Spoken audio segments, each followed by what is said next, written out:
देश को लूटने वालों का हिसाब होगा और पाई पाई लौटानी होगी। आपको याद होगा नरेंद्र मोदी ने बतौर प्रधानमंत्री यह वादा देश से कर रखा है और अब नरेंद्र मोदी इस वादे को पूरा करने के लिए उस दिशा में बढ़ चुके हैं जिसने देश में राजनीतिक भूचाल ला दिया है। पाठशाला की शुरुआत आज उस खबर से जो आने वाले कुछ दिनों में राजनीति में भयंकर हड़कंप मचा देने वाली है। सबसे पहले आपको यह बहुत बड़ी खबर बता देता हूं। नेशनल हेराल्ड केस में सोनिया गांधी और राहुल गांधी के खिलाफ ईडी ने पहली चार्जशीट दाखिल कर दी है कोर्ट में। चार्जशीट में सोनिया गांधी को आरोपी नंबर 1 बनाया गया है और राहुल गांधी को आरोपी नंबर 2 बनाया है ईडी ने। नेशनल हेराल्ड केस में मनी लॉन्ड्रिंग से जुड़े मामले में ईडी ने यह चार्जशीट दाखिल की है। ईडी की चार्जशीट पर अब कोर्ट 25 अप्रैल को सुनवाई करेगा।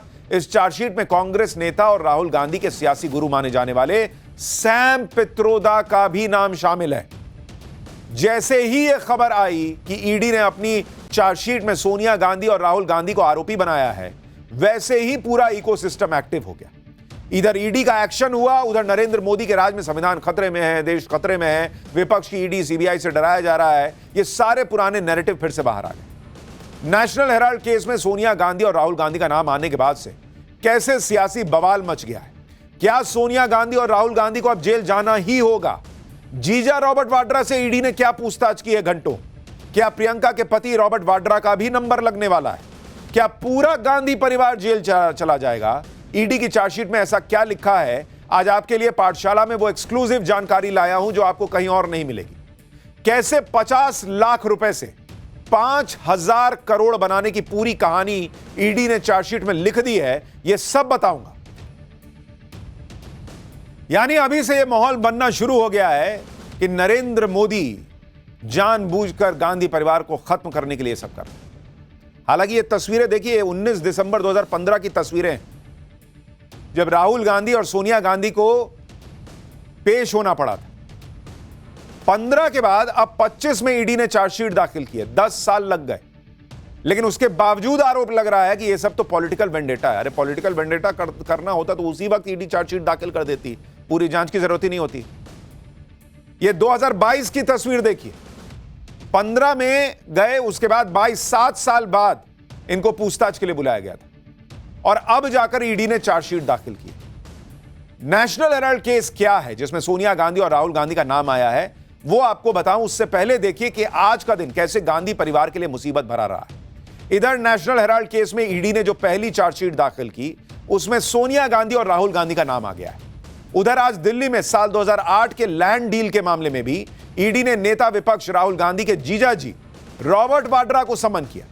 रॉबर्ट वाड्रा से ईडी ने घंटों पूछताछ की है आज, और सूत्र बता रहे हैं कि ईडी रॉबर्ट वाड्रा से कल फिर पूछताछ कर सकती है। यानी एक ही दिन में, एक ही वक्त में गांधी परिवार पर ईडी का ताबड़तोड़ एक्शन हो गया है और इसलिए पूरा गांधी परिवार और कांग्रेस पार्टी सकते में। ईडी ने सोनिया राहुल के खिलाफ चार्जशीट दाखिल की तो पूरी कांग्रेस भड़क गई है और अभी इस वक्त बड़ी खबर यह आ रही है कि कांग्रेस कल देश भर में विरोध प्रदर्शन करेगी। ईडी की चार्जशीट के खिलाफ कांग्रेस प्रदर्शन करने वाली है। ईडी कार्यालयों के बाहर प्रदर्शन करेगी कांग्रेस। कांग्रेस नेता केसी वेणुगोपाल ने कहा है कि मोदी सरकार विपक्ष के खिलाफ बदले की राजनीति के लिए किसी भी हद तक जा सकती है। लेकिन बहुत बड़ा सवाल यह है कि राहुल गांधी संविधान की कॉपी लहराते हैं। ईडी ने चार्जशीट दाखिल की, कोर्ट सुनवाई करेगी, तो प्रदर्शन का क्या मतलब है? चलने दीजिए केस, कोर्ट सुनेगे, आपने कुछ नहीं किया है तो आपको बरी कर देगा। लेकिन ईडी ने चार्जशीट क्या दाखिल की? शायद इन लोगों को गिरफ्तारी का डर सताने लगा है और अभी से कहा जा रहा है कि प्रदर्शन होगा। सुनिए कांग्रेस और इंडी गठबंधन के बाकी नेता क्या कह रहे हैं, फिर आपको इस चार्जशीट की एक्सक्लूसिव जानकारियां बताऊंगा। कांग्रेस पार्टी को नस्तानाबूद करने की मोदी जी की साजिश है। ईडी तो इडियट है, जो मर्जी उसको कराया जा सकते हैं, उसमें हमें कोई परवाह नहीं, कोई फर्क नहीं पड़ते। मोदी जी को और बीजेपी पार्टी को हम डरते नहीं, ईडी सीबीआई से हम डरने वाला नहीं हूँ। इस बात से ये जरूर तय हो जाता है कि भारतीय जनता पार्टी जब जब राजनीतिक रूप से कमजोर होती है तो विपक्ष के नेताओं को अपने पपेट ईडी के माध्यम से हैरेस करने की कोशिश करती है। अब ये भारतीय जनता पार्टी की जो टेक्निक है पुरानी हो गई है। ये दिखा रहा है किस तरह से बदले की भावना से केंद्र की मोदी जी की सरकार काम कर रही है। जांच एजेंसियों के माध्यम से विपक्ष की आवाज़ को दबाने का प्रयास हो रहा है। उनको ये याद रखना चाहिए कि आदरणीय मोदी जी आप सब दिन सत्ता में नहीं रहेंगे।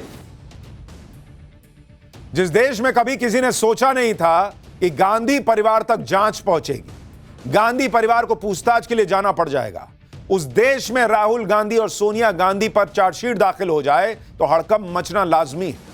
लेकिन यह नरेंद्र मोदी ने करके दिखाया है।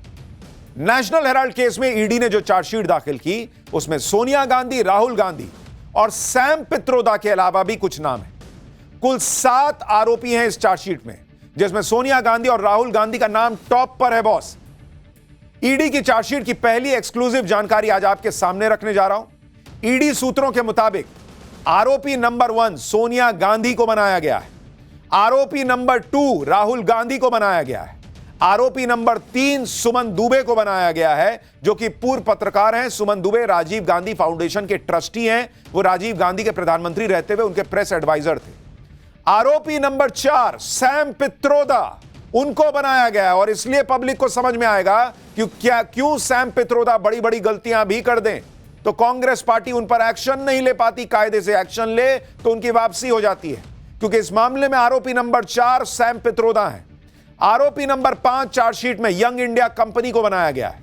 आरोपी नंबर 6 डोटेक्स मर्चेंडाइज प्राइवेट लिमिटेड, जो एक बंगाल बेस्ड कंपनी है और दावा है कि इसने यंग इंडिया ने इस कंपनी से 1 करोड़ का लोन लिया था। आरोप है कि एक शेल कंपनी है जो इस घोटाले को करने के लिए बनाई गई थी। आरोपी नंबर 7 सुनील भंडारी, जो डोटेक्स मर्चेंडाइज प्राइवेट लिमिटेड के डायरेक्टर थे, उन्हें बनाया गया है। यानी इस पूरे मामले में 7 आरोपी जो हैं वो बनाए गए। आगे आपको ईडी की चार्जशीट की कुछ और बड़ी और एक्सक्लूसिव जानकारियां बताने वाला हूं, लेकिन उससे पहले आपको यह याद दिला दूं कि यह नेशनल हेराल्ड केस क्या है, जिसमें सोनिया गांधी और राहुल गांधी के खिलाफ चार्जशीट दाखिल की गई। अगर नेशनल हेराल्ड केस को एक लाइन में समझना हो तो ऐसे समझिए कि 5,000 करोड़ की संपत्ति को मात्र 50 लाख रुपए में हथियाने का आरोप है। दरअसल साल 1937 में नेहरू और उनके कुछ साथियों ने मिलकर एसोसिएट जर्नल लिमिटेड नाम की कंपनी बनाई। यह कंपनी नेशनल हेराल्ड नाम से अखबार प्रकाशित करती थी, इसलिए कई शहरों में सस्ते दाम पर इसे जमीनें मिल गई। 2008 में जब नेशनल हेराल्ड छापने वाली कंपनी एजेएल कर्ज में डूब गई तो डूबने से पहले तक कांग्रेस पार्टी एजेएल को 90 करोड़ रुपए का कर्ज बिना ब्याज के दे चुकी थी। लेकिन इस कर्ज पर सवाल इसलिए उठे क्योंकि यह कर्ज देने के बाद अचानक यंग इंडियन नाम की एक कंपनी का चैप्टर खुला। 2010 में एजेएल पर यंग इंडियन कंपनी के जरिए गांधी परिवार का कब्जा होने का आरोप है, क्योंकि एजेएल जब 90 करोड़ रुपए नहीं चुका पाई तो सिर्फ 50 लाख रुपए देकर यंग इंडियन नाम की कंपनी ने एजेएल को खरीद लिया 50 लाख रुपए में। बाजार भाव के हिसाब से आज की तारीख में एजेएल की संपत्ति की कीमत ईडी चार्जशीट में कह रही है कि करीब 5,000 करोड़ रुपए। यानी कांग्रेस पर आरोप है, कांग्रेस के इन दो नेताओं पर आरोप है, सोनिया गांधी और राहुल गांधी पर आरोप है कि इन्होंने मात्र 50 लाख रुपए में 5,000 करोड़ की संपत्ति को अपना बना लिया। यह आरोप ईडी लगा रही है। लेकिन इस पूरे मामले में सबसे ज्यादा सवाल सोनिया गांधी और राहुल गांधी पर इसलिए भी उठ रहे हैं क्योंकि ईडी की चार्जशीट के मुताबिक अगर आप देखेंगे, ईडी की चार्जशीट यह दावा कर रही है, जो सूत्र हमें बता रहे हैं कि जो यंग इंडियन कंपनी बनी जिसने एजेएल को अपने नाम कर लिया बाद में, यंग इंडियन कंपनी, यह शुरू कब हुई? 2010 में। अचानक से 2010 में शुरू होती है। और इसमें किसके कितने शेयर हैं? अगर इसमें आप शेयर देखेंगे, सोनिया और राहुल गांधी, इस कंपनी में इन दोनों के शेयर जो हैं वो 76% है बॉस, 76% यंग इंडियन कंपनी के अंदर। और जो बाकी का 24% है, बाकी 24% शेयर, उसमें सिर्फ 2 लोगों का नाम है। एक मोतीलाल वोरा, उनके पास शेयर थे, और ऑस्कर फर्नांडिस, यानी 4 लोगों के पास मिलाकर पूरी यंग इंडियन कंपनी के सारे शेयर, और उसमें भी 76% राहुल गांधी और सोनिया गांधी के पास। अब मोतीलाल वोरा और ऑस्कर फर्नांडिस, ये दोनों ही नेता इस दुनिया में नहीं है। यानी अब इस कंपनी पर गांधी परिवार का एक तरह से एकाधिकार है। अब जब सोनिया गांधी और राहुल गांधी को मुख्य आरोपी बनाया गया है तो कांग्रेस का गुस्सा 7वें आसमान पर पहुंच गया है। कांग्रेस इसे मोदी शाह का सियासी बदला बता रही है। सुनिए कांग्रेस के नेता क्या कह रहे हैं। नहीं, ये तो बदले की भावना से भारतीय जनता पार्टी, बड़े खास करके अपोजिशन में काम करने वाले सभी पार्टियों के जो विरोधी पक्ष में हैं उनको फंसाने की कोशिश करता है। लेकिन इससे कांग्रेस पार्टी कोई डरने वाली नहीं है। ये जो लोग भी करें, कांग्रेस पार्टी इससे दबाव में आने वाली नहीं है। इस पर आपका क्या क्या फर्क पड़ता है? मेरा नेता डरता नहीं है। वो छाती सीना चौड़ा करके मोदी जी के सामने खड़ा होके बोलता है। ईडी वीडी से डरता नहीं है मेरा नेता। और करो जितने मुकदमे दर्ज कर सकते हो, कोई फर्क नहीं है। इनके नेता ईडी से डरते नहीं है, लेकिन ईडी ने चार्जशीट दाखिल की कानूनी प्रक्रिया के तहत, तो कल देश भर में कांग्रेस प्रदर्शन करने वाली। किस बात का? मत कीजिए फिर प्रदर्शन, सब संविधान से तो हो रहा है, यही तो प्रक्रिया है। चार्जशीट तो दाखिल ही होनी चाहिए। नेशनल हेराल्ड के केस में क्या खेल चल रहा था, ईडी की जांच क्या खुलासा कर रही है, क्या आरोप लग रहा है? नवभारत को मिली एक्सक्लूसिव जानकारी के मुताबिक नेशनल हेराल्ड केस से जुड़ी यंग इंडियन कंपनी को एक चैरिटी कंपनी की तरह दिखाया गया, जबकि जांच में पता चला कि यंग इंडियन कंपनी में कभी कोई चैरिटी का काम हुआ ही नहीं और उसके खर्चे में कोई भी चैरिटी से जुड़ी गतिविधि सालों से नहीं दिखी। ये ईडी की चार्जशीट दावा कर रही है कि चैरिटी के लिए यंग इंडियन बनाया, लेकिन कोई चैरिटी हुई ही नहीं। ये ईडी चार्जशीट में दावा कर रही है, सूत्र हमें बता रहे हैं। यानी फिर आरोप यह लग रहा है कि यंग इंडियन अगर चैरिटी के लिए बनी थी, चैरिटी नहीं कर रही थी, तो क्या सिर्फ एजेएल को लेने के लिए बनी थी? क्या 5,000 करोड़ की संपत्ति हथियाने के लिए बनी थी? क्या यह सवाल नहीं पूछा जाएगा? दरअसल चैरिटी कंपनियों को कमाई पर टैक्स में छूट मिलती है। इस मामले में ईडी और इनकम टैक्स ने अपनी जांच में यह भी पाया है कि 414 करोड़ से ज्यादा की टैक्स की चोरी हुई। इसके लिए अवैध तरीके से संपत्ति की हेराफेरी की गई। आरोप लग रहा है कि यह सब करने में सोनिया गांधी, राहुल गांधी और अन्य आरोपी भी शामिल थे। यह भी ईडी दावा कर रही है, ईडी के सोर्सेस दावा कर रहे हैं। अब यह भी समझिए कि सालों से दबा हुआ नेशनल हेराल्ड केस किस तरह पब्लिक के सामने उजागर हुआ और बाद में ईडी को जांच शुरू करनी पड़ी।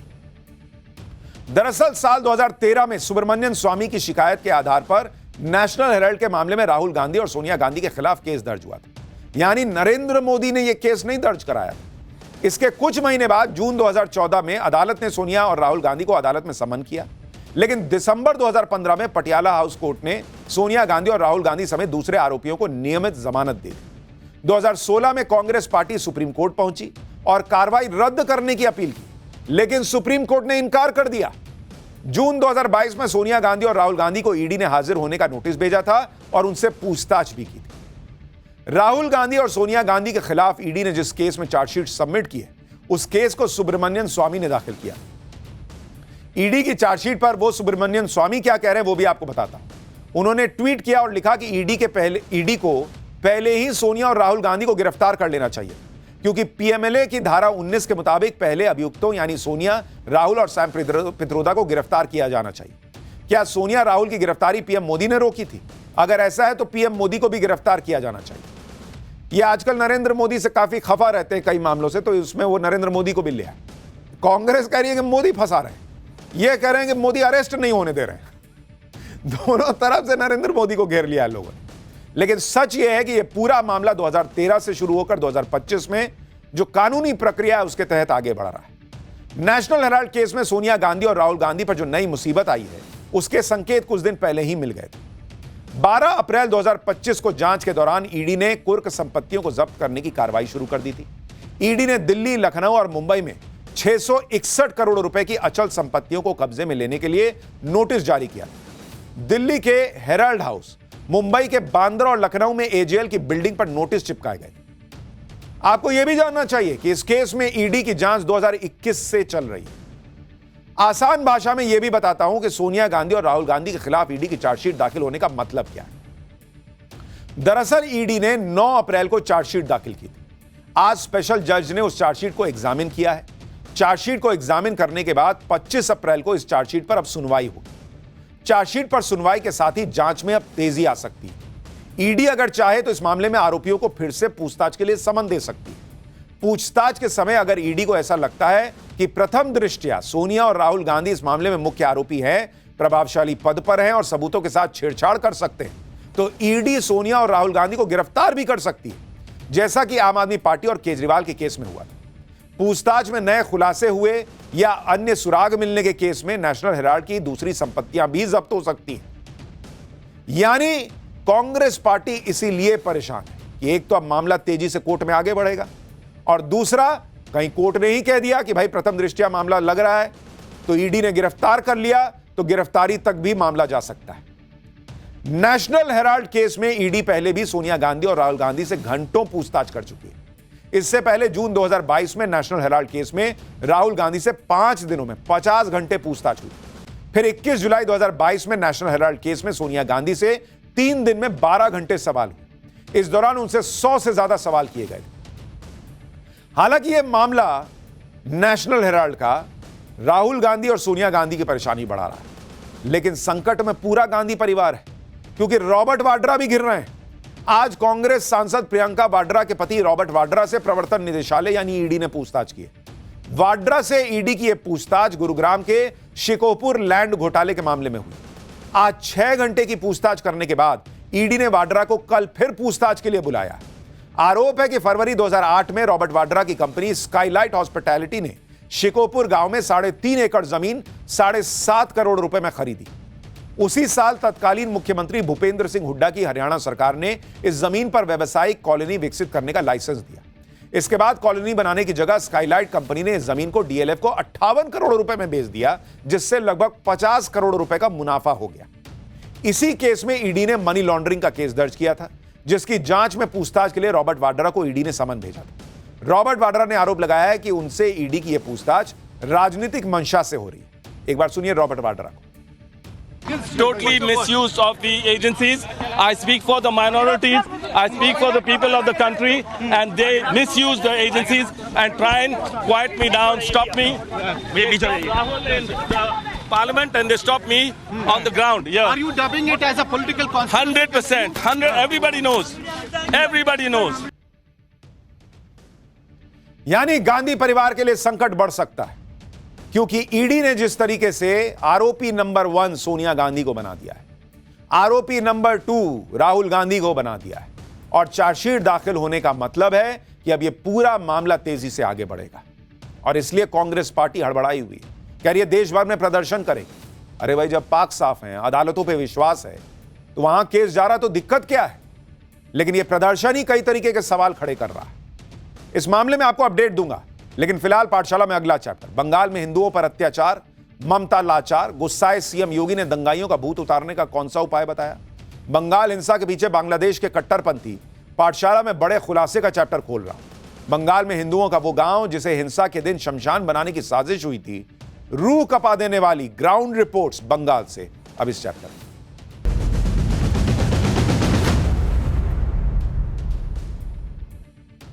सोनिया गांधी और राहुल गांधी के खिलाफ ईडी ने चार्जशीट दाखिल कर दी और इस पर कांग्रेस समेत पूरा इंडी गठबंधन छाती पीट रहा है। लेकिन बंगाल में हिंदुओं के खिलाफ जो हिंसा हुई, उस पर इंडी गठबंधन के नेताओं के मुंह में दही जम जाती। बंगाल में वक्फ कानून के खिलाफ विरोध प्रदर्शन के बहाने हिंदुओं को चुन चुन के निशाना बनाया गया। मुर्शिदाबाद में हिंदुओं के गांव जला दिए गए, लेकिन इस पर कोई बात नहीं कर रहा। आप देखिए कि बंगाल में बीजेपी समेत 4 बड़ी पार्टियां हैं, कांग्रेस, टीएमसी, लेफ्ट का तो यह हाल है कि वक्फ कानून लागू होने से पहले ही वो मुसलमानों के साथ चट्टान की तरह खड़े हो गए। लेकिन मुर्शिदाबाद से भागकर आए हिंदू बगले झांक रहा है। उनके साथ सिर्फ एक पार्टी खड़ी दिख रही है और वो है बीजेपी। बाकी किसी को लग रहा फर्क ही नहीं पड़ रहा। बीजेपी नेता राहत शिविरों में जा रहे हैं, हिंसा पीड़ितों की मदद करने की कोशिश कर रहे हैं, यानी मुसलमानों का साथ देने के लिए इंडी गठबंधन की लंबी चौड़ी फौज दिख रही है और मुर्शिदाबाद के हिंदुओं को सिर्फ पीएम मोदी, सीएम योगी जैसे नेताओं का आसरा दिख रहा है। आप सोचिए, इस देश में हिंदुओं की हालत यह हो गई है कि जो लड़ाई इस बात पर शुरू हुई थी कि मुसलमानों की जमीन, मस्जिद, कब्रिस्तान छीन लिए जाएंगे, मुसलमानों की धार्मिक आजादी छीन ली जाएगी, वो लड़ाई अब इस मोड़ पर आ गई है कि हिंदुओं की जमीनें छीन गई हैं, उनके घर जला दिए गए हैं और उनकी धार्मिक आजादी तो बंगाल में पहले ही हाँफ रही। मतलब मुसलमान के हाथ से तो कुछ नहीं गया अभी तक, लेकिन हिंदू का घर, जमीन सब चला गया, क्योंकि वो घर छोड़ छोड़ के भाग रहा है। भाई, वक्फ कानून का विरोध करने वाले एक भी व्यक्ति के पास इस बात का जवाब नहीं है बॉस कि वक्फ कानून केंद्र सरकार ने पास किया, विरोध मुसलमान कर रहे हैं, सत्ता में बंगाल में ममता बनर्जी हैं, तो हिंदुओं को टारगेट क्यों कर रहे हैं? सवाल यह उठ रहा है कि क्या वक्फ कानून के विरोध में हिंदुओं के खिलाफ बड़ी साजिश की प्लानिंग थी? क्या इस प्लानिंग में बांग्लादेश के कट्टरपंथी संगठनों का भी हाथ है? यह सब आपको आज पाठशाला में बताऊं। साथ ही आपको उस हिंदू गांव भी ले चलूंगा जिसे हमलावरों ने शमशान बना दिया। लेकिन पहले एक तस्वीर देखिए क्या क्या हुआ है।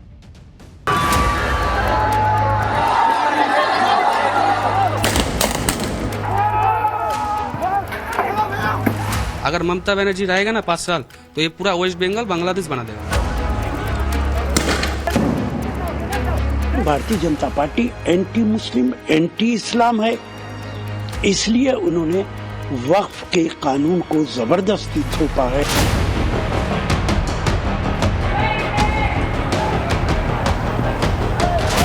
देश में जिस तरीके से संविधान की धज्जियां उड़ाई जा रही हैं, नियम कानूनों की धज्जियां उड़ाई जा रही हैं, तो इसी से इस तरह के माहौल पैदा हो रहा है। मोदी जब से बैठा है तो वो तो मुसलमानों के खून से होली ही खेलना चाहता है। अरे लातों के भूत बातों से कहां मानने वाले हैं, लेकिन सेकुलरिज्म के नाम पर इन लोगों ने दंगाइयों को दंगा करने की पूरी छूट दे रखी है। बंगाल में हिंसा की ऐसी ऐसी गवाहियां सामने आ रही हैं जिसे देखकर लोग सकते में हैरान है कि आखिर इतना खुलेआम कैसे कोई हिंसा कर सकता है। और सरकार है कहां, लोग पूछ रहे हैं। बंगाल के मुर्शिदाबाद की इन तस्वीरों को देखिए। ये तस्वीरें 90 के दशक के कश्मीर की याद दिला रही, पूरे देश को झकझोर दे रही। शुक्रवार को दंगाइयों की भीड़ ने मुर्शिदाबाद के बेतबुना गांव में हमला बोला। आरोप है कि दंगाइयों ने चुन चुनकर गांव के हिंदू परिवारों के घरों को निशाना बनाया और उनमें आग लगा दी। गांव के जले हुए घर और चारों तरफ बिखरा सामान इस हिंसा की गवाही दे रहे हैं कि किस तरह दंगाइयों ने पूरे गांव को शमशान बना दिया। दंगाइयों ने इस गांव में सिर्फ आगजनी ही नहीं की, बल्कि पीड़ित लोग कहीं आग बुझा न लें इसके लिए घरों के बाहर लगाए गए हैंडपंप और वाटर पंप तोड़ दिए। बॉस, आप सोचिए किस लेवल की नफरत होगी कि आग लगा रहे हैं और हैंडपंप और वाटर पंप तोड़ दे रहे हैं कि कहीं आग बुझा न ले उस पानी से। हमारी सहयोगी की ग्राउंड जीरो से एक रिपोर्ट देखिए क्या हुआ है वहां। ये पूरा गांव जो है वो एक हिंदू जो है गांव है। यहाँ पर तकरीबन 200 से ज्यादा हिंदू परिवार रहते हैं, लेकिन एक के बाद एक इस पूरे गांव को जो है शमशान में तब्दील कर दिया गया है। पूरा गांव चला दिया। थोड़ा सा 2-3 गांव बचा है जहाँ पर हम लोग रहते थे, पूरा 15-20 आदमी, वो छोड़ के बाद बाकी पूरा जला दिया। पुलिस का आकलन है कि अभी तक के एस्टिमेट के हिसाब से 180 घर जलाए गए हैं। हालांकि जिस तरह से आगे भी असेसमेंट बढ़ रहा है, हो सकता है ये आंकड़ा और भी ज्यादा बढ़े। हिंदू को उड़ाने के लिए प्लान के साथ था, बोल रहा था कि बांग्लादेश बना दूंगा, यहाँ से बांग्लादेश पाकिस्तान बना दूंगा। हम जो दंगाई यहाँ पर घुस आए थे उन्होंने किस तरह से प्लानिंग की थी। अगर जो है यहाँ पर आग लगा रहे थे जो लोग, बाहर जो हैंड पंप है या वाटर पंप है उन्होंने उसको भी तोड़ दिया था, ताकि जब घर पर आग लगाएंगे तो आग को बुझाने के लिए इन लोगों के पास जो है पानी भी ना बचे। अगर ममता बनर्जी रहेगा ना 5 साल तो ये पूरा वेस्ट बंगाल बांग्लादेश बना देगा। अब मुर्शिदाबाद के ही बेतबुना गांव की एक और तस्वीर देखिए, जो वहां हुई हिंसा और आगजनी की आज भी चीख चीख कर गवाही दे रही है। शुक्रवार और शनिवार को दंगाइयों की भीड़ ने इस गांव में हिंदुओं के घरों में ऐसी आग लगाई जो आज भी धधक रही है। चश्मदीदों का दावा है कि हिंसा के दौरान हिंदू घरों में न सिर्फ आगजनी की गई, बल्कि हिंदू बेटियों को भी अपने साथ उठाकर ले जाने की कोशिशें हुई। आप सोचिए, जिस राज्य की कमान एक महिला मुख्यमंत्री के हाथ में है, जो मां माटी मानुष की बात करती है, उसी राज्य में हिंदू बेटियों की सुरक्षा दांव पर लग गई आरोप लग रहा है। लेकिन जिनके कंधों पर इसे रोकने की जिम्मेदारी है वो कहां हैं, लोग पूछ रहे हैं। आज भी मुर्शिदाबाद के इस गांव के हिंदू घरों में सुलग रही आग पर हमारी सहयोगी की एक और ग्राउंड रिपोर्ट देखी। मुर्शिदाबाद के बेतबुना गांव में जहां एक के बाद एक घरों को आग के हवाले कर दिया गया, इस पूरे गांव को जो है खत्म और नष्ट कर दिया गया। आज भी इस गांव के एक हिंदू घर पर जो है आग सुलग रही है। बेहद सिस्टमैटिक तौर पे ये पूरी चीज की गई, प्लानिंग के तौर पे किया गया, और जब सब कुछ उन्होंने लूट लिया तब जो है इस घर को तोड़ा फोड़ा गया और आग के हवाले कर दिया गया। हर एक हिंदू घर पर जो है इस तरह से दिखता है कि किस तरह से तुलसी की पूजा की जाती है, और इसी तरह से एक एक घर को आइडेंटिफाई कर निशाने पर लेकर जो है उन्होंने लूट मचाई। इन परिवारों की जो बच्चियां हैं, महिलाएं हैं, उनके भी इज्जत पर जो है हाथ डालने की कोशिश की। कईयों का जो कहना है कि उनकी बेटियों को जो है ले जाने की कोशिश की टांगते हुए, और उसके बाद जो है किसी तरह जान बचाने के बाद जो है वो यहां से निकले हैं। आप देखिए कि मुर्शिदाबाद में कैसे प्लानिंग करके हिंसा की। खुद पीड़ितों ने जो बताया उसके मुताबिक शुक्रवार को हमले से पहले मस्जिद से ऐलान हुआ कि हिंदुओं को मारो काटो। जुमे की नमाज के बाद 5000 दंगाइयों ने गांव पर अटैक कर दिया। पूरे गांव में पहले लूटपाट की गई, फिर 180 घर जला दिए गए। लोगों का आरोप है कि हमले में स्थानीय टीएमसी विधायक, काउंसलर और पुलिस न सिर्फ दंगाइयों के साथ थे बल्कि दंगाइयों का नेतृत्व कर रहे थे। यह भी वहां की पब्लिक आरोप लगा रही है। हिंदुओं पर हुए इस टारगेटेड हमले ने इलाके के 500 से ज्यादा हिंदुओं को घर छोड़कर पलायन के लिए मजबूर कर दिया। लेकिन मालदा में बनाए गए रिलीफ कैंप में पहुंचने पर भी इन हिंदुओं का दर्द खत्म नहीं हुआ। यह मालदा के हाई स्कूल में बनाए गए रिलीफ कैंप की तस्वीरें, जहां इस वक्त सैकड़ों हिंदू परिवार जान बचाने के लिए शरण लिए हुए हैं। रिलीफ कैंप के अंदर जितने लोग हैं उतने ही लोग बाहर भी शरण लिए हुए हैं। आरोप लग रहा है कि लोगों के रिलीफ कैंप के अंदर मेडिकल हेल्प नहीं मिल पा रही। सच्चाई सामने आने के डर से उन्हें कैंप से बाहर भी नहीं जाने दिया जा रहा। ममता बनर्जी की पुलिस मीडिया को भी रिलीफ कैंप के अंदर जाने से रोक रही है, यह भी आरोप लग रहा है। इसलिए पीड़ित कह रहे हैं कि रिलीफ कैंप को जेल बना दिया गया है। मालदा के रिलीफ कैंप की बदहाली पर हमारे सहयोगी की रिपोर्ट देखिए। मालदा के परलालपुर हाई स्कूल ग्राउंड के अंदर हमने आने की कोशिश की, हालांकि पुलिस यहाँ पे रोक रही है, अंदर जाने से मना कर रही है। लेकिन देखिए यहाँ एक बार हम बात करेंगे लोगों से, क्या हुआ है, क्या हुआ, क्या हुआ, क्यों इतने परेशान हैं आप? बोला कि वसूल लगेगा, हार्ट का वासुक है, ठीक है। तो अब बोला था डॉक्टर बोला कि ऑपरेशन करने पड़ेगा, तो ऑपरेशन नहीं किया है। डर लग रहा है, मेरा घर द्वार सब लूट कर रहा है, आग लगा गए हैं। दीदी से कुछ नहीं मदद मिला है, हमारा ममता दीदी से बिल्कुल कुछ नहीं मदद कर रहा है। मोदी सरकार तरफ से कर रहा है, मगर ममता जी के तरफ से कुछ भी नहीं। पानी के टैंकर्स हैं, उनको मंगाया गया है और अभी भी उसके अंदर देखिए, अभी उसको रिक्शा पे ही रखा गया, अब इसको खोला नहीं गया है। ये पानी के टैंकर्स जो है वो आज मंगाए गए, टंकी जो है ये आज मंगाई गई है, अभी थोड़ी देर पहले, इससे पहले यहाँ पे नहीं था। ये एम्बुलेंस आप देख रहे हैं, ये एम्बुलेंस अभी आई है, लेकिन इसके अंदर डॉक्टर नहीं है। ये एम्बुलेंस आकर खड़ी है सिर्फ दिखाने के लिए, क्योंकि यहाँ पर मीडिया आई है, क्योंकि यहाँ पर लोग पहुंचे हैं। बाहर जाने नहीं दे रहा है, आने नहीं दे रहा है, जेल के बोतल बंदी करके रखते हैं। रिलीफ कैंप में शरण लेने वाले लोग ममता सरकार से किसी तरह की मदद नहीं मिलने का आरोप लगा रहे हैं। ऐसे में हमारी टीम ने रिलीफ कैंप का सच सामने लाने की ठानी। किसी तरह हमारी टीम रिलीफ कैंप के अंदर पहुंचने में कामयाब हुई। अंदर पहुंचने पर जो दिखा वो काफी हैरान करने वाला था। अपने ही देश और राज्य में रिफ्यूजी बनकर रहने को मजबूर हिंदू परिवारों को बदहाली के दिन गुजारने पड़ रहे। स्कूल के एक छोटे से कमरे में 100 लोगों को रहने पर मजबूर होना पड़ा। पीने और नहाने के लिए एक जैसा पानी मिल रहा है। भीषण गर्मी के बावजूद कमरों में पंखे नहीं चल रहे। रिलीफ कैंप की बदहाली पर किस तरह से वहां हिंदू परिवारों को रहना पड़ रहा है, किस हालत में, देखिए जरा ग्राउंड रिपोर्ट। देखिए किस हालत में लोग यहाँ पे नहाते हुए और देखिए पानी पीने के लिए ले रहे हैं। ये देखिए यहाँ पे ये जल खाने के लिए ले रहे हैं। ऐसे ही लोग जो है आपको नजर आएंगे। ये देखिए ये सामने नहाने के लिए पानी ले रहे हैं।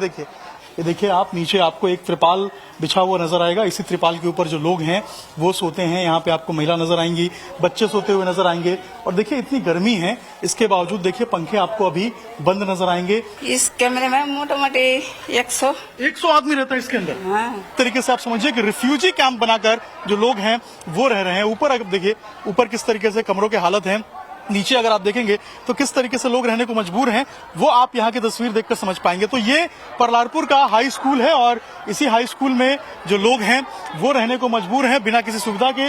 महिला बता रही थी किस तरीके से इनको मारा गया, पीटा गया। और ये एक की कहानी नहीं है, ये कई लोगों की कहानी है। आप सोचिए बॉस, अपना घर बार छोड़कर भागना पड़ रहा है और उसके बाद हालत जहां रह रहे हैं, जरा उसकी हालत आप देख रहे हैं।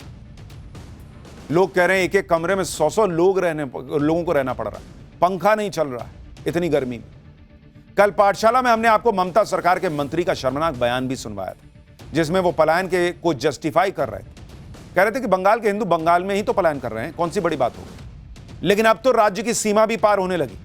क्या अब भी हिंदुओं पर हो रहे अत्याचार पर ममता सरकार और उनके मंत्रियों की आंखें नहीं खुलेंगी? आज ममता सरकार को देख लेना चाहिए कि बंगाल का हिंदू अब दूसरे राज्यों में भी पलायन कर रहा है। बंगाल में हिंदुओं के खिलाफ हो रही हिंसा की वजह से कई हिंदू परिवार शरण लेने के लिए अब झारखंड पहुंच रहे हैं, क्योंकि बंगाल में अब वो खुद को और अपने परिवार को, महिलाओं को सुरक्षित महसूस नहीं कर रहे। इन परिवारों में सीएम ममता बनर्जी के खिलाफ गुस्सा है। ये हिंदू परिवार बंगाल को बांग्लादेश बनाने की साजिश का आरोप लगा रहे हैं। इनका आरोप है कि हिंसा के दौरान दंगाई छोटी छोटी बच्चियों को भी उठाकर ले जाना चाह रहे थे। आप सुनिए हिंदू परिवार क्या बता रहे हैं। पश्चिम बंगाल को लोग बांग्लादेश करना चाहता है। दीदी से हम कुछ नहीं चाहते, हम दीदी को ही नहीं चाहते हैं। ऑप्शन तो नहीं है ना, कहाँ पर जाएंगे, बाहर जाने नहीं देता है। जा रहे हैं तो ये पुलिस में माना कर रहे हैं कि नहीं जाएगा। भतीजी को और मेरे एक भतीजी को मुसलमान आदमी ने टन के लेकर चला गया। उम्र था हमारा भतीजी का, एक था 14 साल का और एक था 21 साल का। ऐसा क्यों हुआ? लड़की लोगों के साथ घर और तोड़ दिया, जला दिया, क्यों हुआ है? 4-5 हजार आदमी आया था वो लोग एक साथ में। हमारा गांव में 200-400 से ज्यादा होगा आदमी। हम लोग 400 आदमी क्या करेंगे, वो 4-5 हजार आदमी है। मुर्शिदाबाद से भागे हिंदू परिवारों को ममता सरकार पर कोई भरोसा नहीं रहा, इसलिए वो राज्य के बाहर भी शरण ले रहे हैं। सवाल उठ रहे हैं कि ममता बनर्जी किसका भरोसा जीत पाई। एक डॉक्टर के गैंगरेप और हत्या के बाद डॉक्टर्स का भरोसा उठ गया था।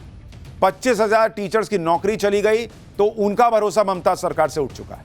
और बंगाल में रह रहे हिंदू के भरोसे की नींव तो कई बार हिल चुकी है, क्योंकि बार बार ये आरोप लगे हैं कि ममता राज में हिंदू त्योहार के जुलूस, शोभा यात्रा भी सुरक्षित नहीं रहती। पथराव हो जाता है।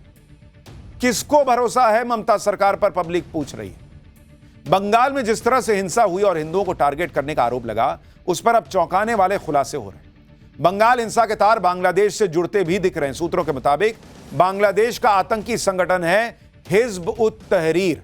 वो बंगाल में एक्टिव है, वक्फ के नाम पर मुसलमानों को भड़काने की साजिश कर रहा है। बांग्लादेश के कई संगठन आंदोलन की धमकी दे रहे हैं। भारत के कानून के खिलाफ बांग्लादेश में प्रोटेस्ट की धमकी दे रहे हैं। बांग्लादेश से भारत के खिलाफ भड़काऊ बयानबाजी हो रही है। पुलिस की जांच में बंगाल हिंसा का बांग्लादेश के साथ क्या कनेक्शन निकल रहा है वो भी बताऊंगा, लेकिन पहले देखिए बांग्लादेश में भारत के कानून के खिलाफ किस तरह लोगों को भड़काया जा रहा है। बांग्लादेश के संगठन खिलाफत मजलिस ने वक्फ कानून के खिलाफ प्रोटेस्ट का ऐलान किया है। मोदी सरकार पर मुसलमानों को प्रताड़ित करने का आरोप लगाया है। 23 अप्रैल को ढाका में भारतीय दूतावास के बाहर प्रदर्शन की घोषणा की गई। आप सोचिए कि यह कितनी हैरान करने वाली बात है कि भारत के कानून का विरोध बांग्लादेश में किया जा रहा है, जबकि बांग्लादेश का भारत के कानून से कोई लेना देना नहीं, लेकिन मुसलमानों को भड़काने के लिए इस तरह के प्रोटेस्ट हो रहे हैं। बात सिर्फ प्रदर्शन की नहीं है। बांग्लादेश में तो भारत के हिंदुओं को कत्ल करने की बातें खुलेआम की जा रही हैं। एक बार जो वीडियो बड़ा वायरल हो रहा है सोशल मीडिया पर, जो बांग्लादेश का बताया जा रहा है, वो भी देखिए। तुम होशियार रहो, अगर इंडिया की एक मुसलमान पर जुल्म हुआ, कत्ल हुआ, मस्जिद तोड़ने गया, तो हम बांग्लादेश से हमारे बॉर्डर को तोड़कर इंडिया की हिंदू को कत्ल करने की तैयार हो जाओगा।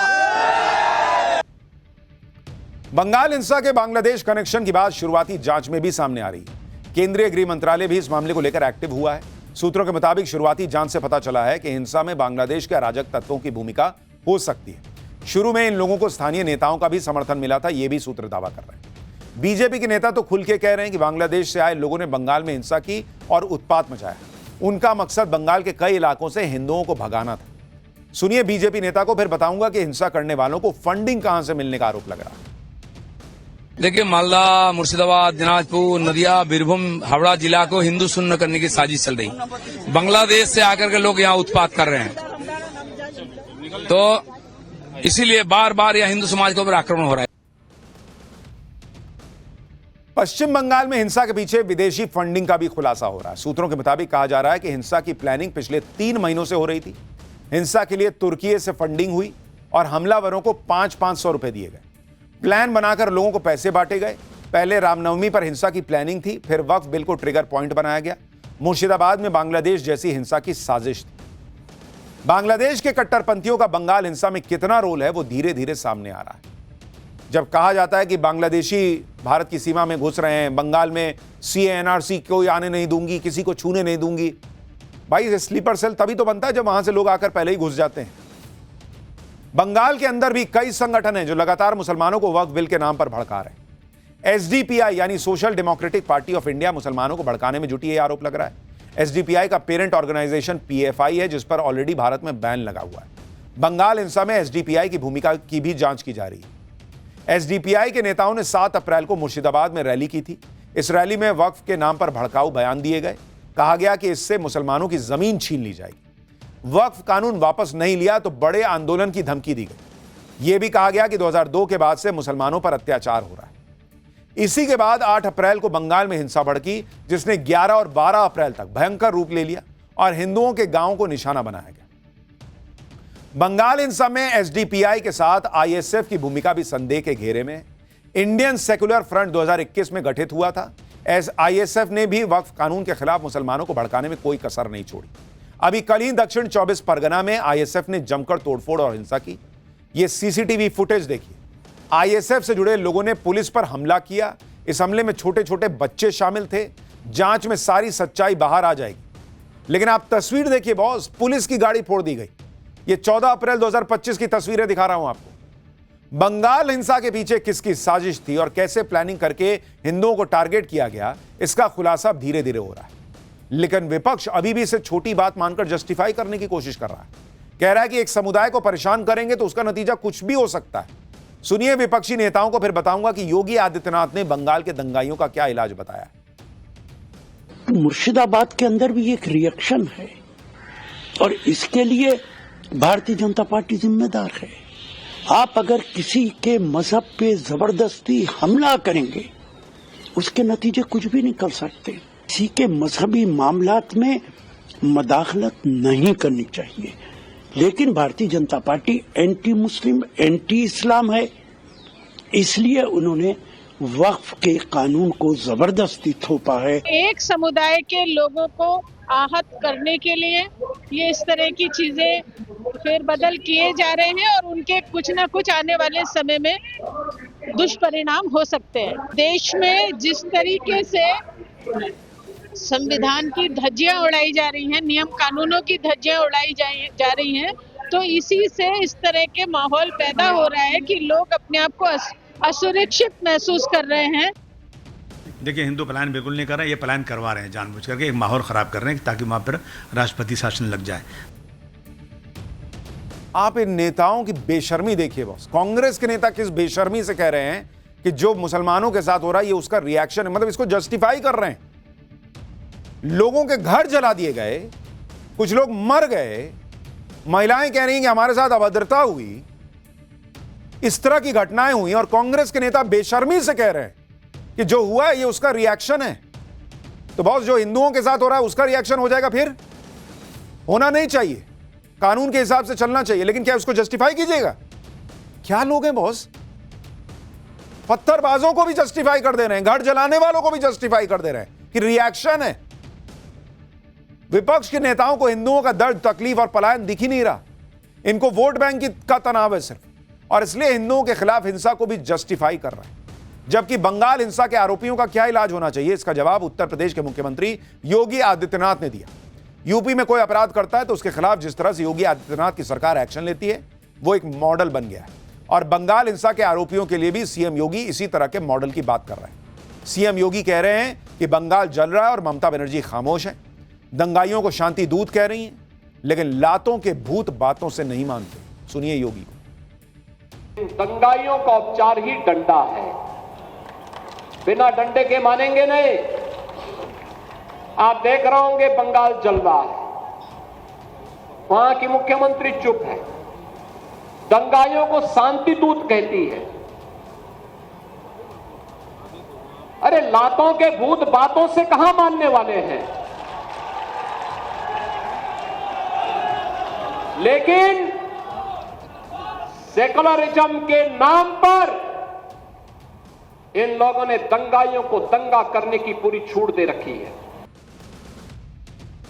योगी आदित्यनाथ खुल के कह रहे हैं कि लातों के भूत बातों से नहीं मानते, लेकिन जिस तरह से सीएम योगी एकदम क्लियर हैं कि दंगाइयों का इलाज कैसे होना चाहिए, उसी तरह से ममता बनर्जी पर आरोप लग रहा है कि वो अपने वोट बैंक के लिए हिंदुओं पर हो रहे अत्याचार पर खामोश है। बंगाल में वक्फ कानून के नाम पर तांडव हुआ, हिंदू गांवों को शमशान बना दिया गया, लेकिन ममता बनर्जी कड़क एक्शन लेने के बजाय हाथ जोड़ रहे हैं। दंगा करने वालों से कह रही हैं कि प्लीज ऐसा मत करो, कानून अपने हाथ में ना लो। गजब ही है बॉस, आप राज्य की मुख्यमंत्री हैं, महिला हैं, महिलाओं पर अत्याचार हो रहे हैं और आप एक्शन लेने के बजाय हाथ जोड़कर कह रही हैं कि प्लीज ऐसा मत करो। यह सिर्फ इसलिए हो रहा है क्योंकि सभी को अपने खास वोट बैंक की चिंता है। कांग्रेस का हाल भी ममता बनर्जी की तरह है, वो भी बंगाल में हिंदुओं के खिलाफ हिंसा पर खामोशी ओढ़े हुए। कांग्रेस के नेता तो कह रहे हैं कि वक्फ कानून जैसा कानून अगर पाकिस्तान में लागू हो जाए तो वहां हिंदुओं के मंदिर और सिखों के गुरुद्वारे खतरे में आ जाएंगे। ये लोग नेक्स्ट लेवल पर जाके वक्फ कानून के खिलाफ भड़काने का काम कर रहे हैं। सुनिए एक बार। पाकिस्तान में अकाफ बोर्ड है, जहां वक्फ बोर्ड है, पाकिस्तान में अकाफ बोर्ड है, वहां जितनी प्रॉपर्टी है हिंदू और सिखों की वो अकाफ बोर्ड के नीचे है। तो अगर वो भी वहां कर देंगे ये ऐसा कानून पास, तो हमारे मंदिर और गुरुद्वारों की रक्षा कौन करेगा?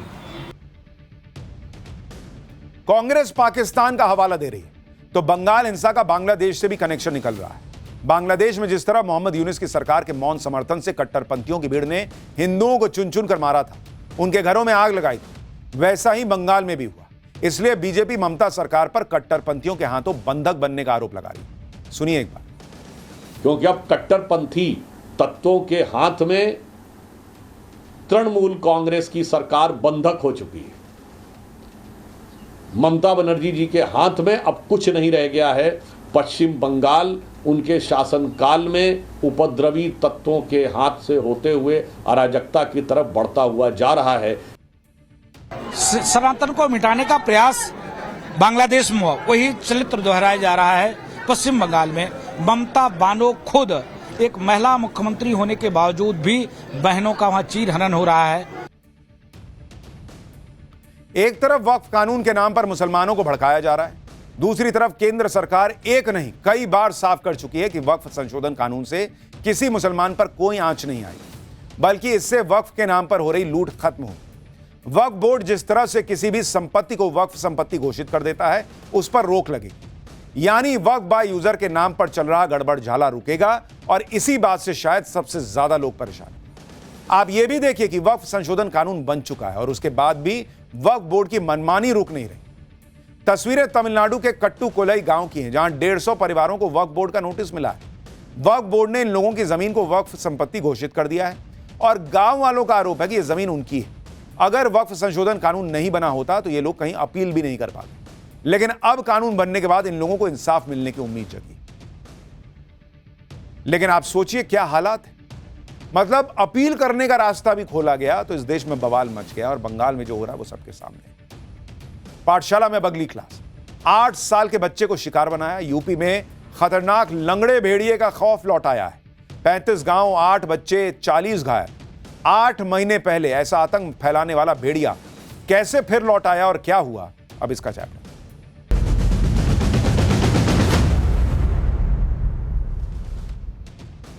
यूपी का बहराइच एक बार फिर से चर्चा में है क्योंकि करीब 7 महीने बाद एक बार फिर आदमखोर भेड़ियों का आतंक लौट आया है।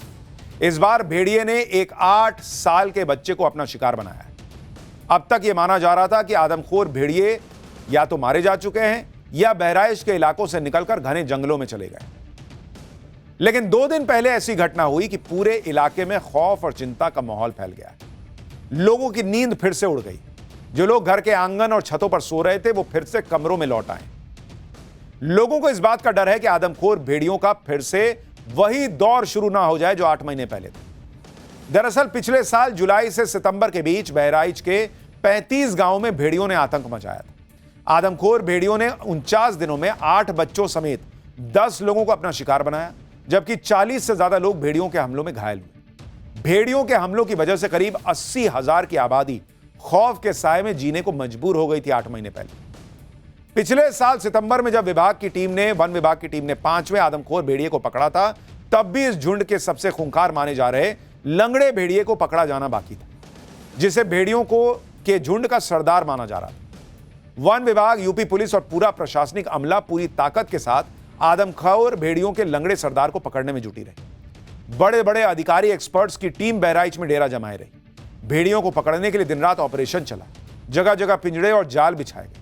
लेकिन आदमखोर भेड़ियों के झुंड का आखिरी भेड़िया पूरे सिस्टम को कई दिनों तक चकमा देता रहा। हालांकि इस दौरान आदमखोर भेड़िए के हमले बंद हो गए, जिसके बाद यह मान लिया गया कि या तो भेड़ियों का लंगड़ा सरदार मर चुका है या इलाका छोड़कर जा चुका है।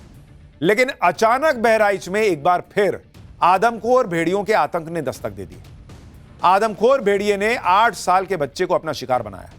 भेड़िए की फिर से एंट्री होने से गांव वाले दहशत में आ गए हैं। इसके बारे में विस्तार से बताऊंगा, लेकिन जो आदमखोर भेड़िए का दहशत लौट आया है, जरा उसका ट्रेलर देखिए।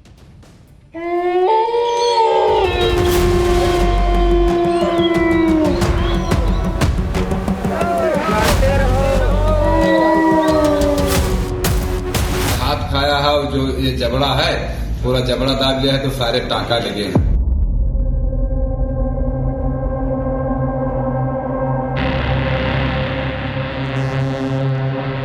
उसका खून लग गया है मुंह में, अब की दोबारा भी आ सकता है वो लोग तो बोल रहे कैमरा लगा के जब तक कैमरा में हम कैच नहीं कर ले तब तक यहाँ पर कोई भी व्यवस्था नहीं की जाएगी। किसी डाग फेंगली का जानवर ये हो सकता है।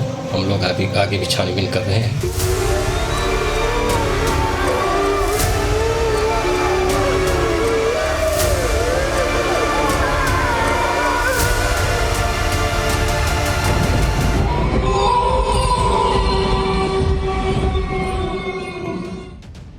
यूपी के बहराइच में एक बार फिर आदमखोर भेड़ियों की दहशत लौटने की बातें हो रही, क्योंकि कल 14 अप्रैल की रात को भेड़िए ने 8 साल के एक बच्चे पर हमला किया और उसे घसीट कर ले गया। बच्चे को इलाज के लिए अस्पताल में भर्ती कराया गया था, लेकिन घाव गंभीर होने की वजह से उसकी जान नहीं बचाई जा सकी। पीड़ित परिवार के मुताबिक बच्चा घर के आंगन में अपनी मां के साथ सो रहा था। इसी दौरान भेड़िए ने बच्चे को गर्दन से दबोचा और खेतों की तरफ भागने लगा। बच्चे के चिल्लाने की आवाज सुनकर परिवार और गांव वालों ने भेड़िए का पीछा किया। शोरगुल होने पर भेड़िया घर से करीब 1 किलोमीटर की दूरी पर बच्चे को खेत में छोड़कर भाग गया। परिवार का कहना है कि खेतों में गेहूं की फसल लगी होने की वजह से बच्चे को ढूंढने में करीब 1 घंटे का वक्त लग गया, लेकिन तब तक भेड़िया बच्चे के बाएं हाथ के पंजे को खा चुका था और उसका हाथ शरीर से अलग पड़ा हुआ था। आनन फानन में बच्चे को नजदीक के अस्पताल में भर्ती करवाया गया, जहां डॉक्टरों ने उसकी गर्दन और चेहरे पर गहरे घाव होने की बात बताई। इसके बाद बच्चे को जिला अस्पताल के लिए रेफर कर दिया गया, जहां इलाज के दौरान बच्चे की मौत हो गई। इस पूरी घटना पर बच्चे के पिता का क्या कहना है, सुनिए। भेड़िया उठा ले गया था और काट लिया है बाया हाथ और यहाँ नटाई वटाई में सब घाव हो गया है, लगई से काट खाई से। और गांव से दूरी 1 किलोमीटर मिला है। सोते रहे सब और चारा दिया हैरान का निक से, तब देखें कि भेड़िया ले जाता है, तब चिल्लाहट करी है, तब दौड़ा गया है सब कोई। ये बच्चा कहाँ सो गया हुआ? आंगन में मम्मी के पास। तो क्या उसकी माँ नहीं जानती? नहीं जान पाई थी, सो थी। तो जानवर कौन सा था? भेड़िया। आदमखोर भेड़िए के लौटने से पूरे इलाके में लोग फिर से रात भर जाग रहे हैं। इन्हें डर सता रहा है कि भेड़िया फिर से हमला कर सकता है और बच्चों और पशुओं को अपना शिकार बना सकता है। सुनिए गांव वाले कैसे दहशत में हैं, क्या कह रहे हैं। आप लोग देर रात में जग रहे हैं, क्या वजह है? भाई भेड़िए को जग रहे हैं, जगेंगे नहीं तो भी दूसरा हमला किया, फिर दूसरा भी हमला कर सकता है। फिर हम लोग जगे रहे हैं इसलिए कि बच्चे को देखो, एक बच्चे को उठा लेके गया, उसका हाथ भी काटा, हाथ खा लिया, नटाई में दांत भी बचा, तो इसलिए जग रहे हैं हम लोग। दूसरे बच्चे को उठा के नहीं ले जा पाए, उसका खून लग गया मुंह में, अब की दोबारा भी आ सकता है वो। वन विभाग वाले जितने लोग आए हैं अभी वो तो यही बता रहे हैं कि ये भेड़िया नहीं है, कोई दूसरा जानवर है, कुत्ता है। वो लोग तो बोल रहे कैमरा लगा के जब तक कैमरा में हम कैच नहीं कर ले तब तक यहाँ पर कोई भी व्यवस्था नहीं की जाएगी। बहुत अधिक दहशत है, छोटे छोटे बच्चों को भेजा नहीं जा रहा है कि हाँ पता नहीं कब तक भेड़िया उनको ला के पकड़ ले। गांव वालों को लगता है कि यही छठा और लंगड़ा भेड़िया वापस आ गया, लेकिन जंगल और वन विभाग मानने को तैयार नहीं। सुनिए वन विभाग के अधिकारी क्या कह रहे हैं। लोगों के द्वारा बताया गया कि किसी ने किसी जानवर को ले जाते हुए नहीं देखा। एक महिला ने बताया, मात्र एक महिला ने बताया कि वो कोई जानवर एक बच्चे को उठाकर लेकर जा रहा है। और मौके पर वहाँ हम लोग गए थे तो किसी प्रकार का कोई पगमार्ग तो नहीं मिला है, लेकिन किसी डाग फेंगली का जानवर ये हो सकता है। हम लोग आगे भी छानबीन कर रहे हैं। पाठशाला में अगला चैप्टर, वो मंदिर जो 70 साल पानी में डूबा रहा, जब बाहर आया तो सब देखकर शॉक्ड रह गए। ऐसा मंदिर जिसके दर्शन के लिए पहले आपको पानी के अंदर डूबना ही पड़ेगा क्या? अब इसका चैप्टर